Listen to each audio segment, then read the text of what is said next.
Colorful nga kasuotan, pinasahing props ug performance nga pang world class.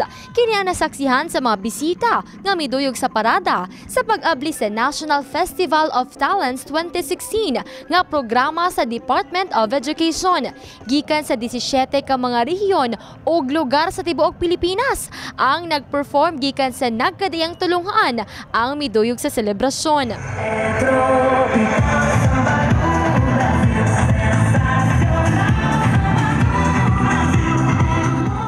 Human sa parada, grande ang natigayong programa sulod sa Lagao Gymnasium. Sa stage pa lang, makita na nga gipangandaman gayud kini sa DepEd Jansan. Gipakita usab sa mga estudyante ang ilang nagkadayang talento sa pagtugtog sa nagkadaiyang instrumento.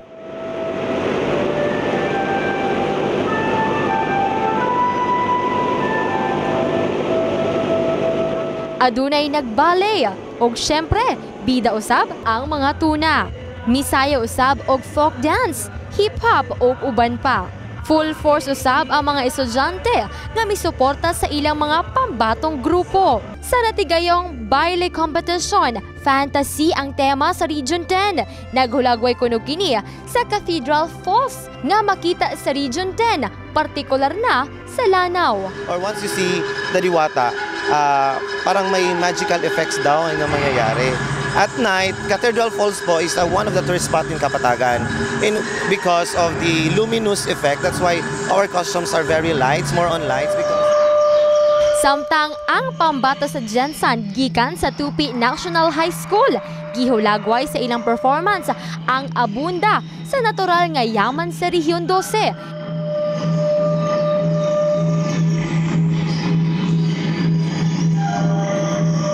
We choose that yung sa culture ng Blaan.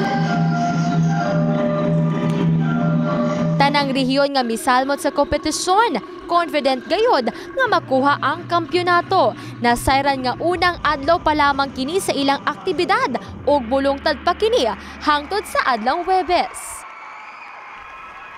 Jessa Laduna, Brigada News.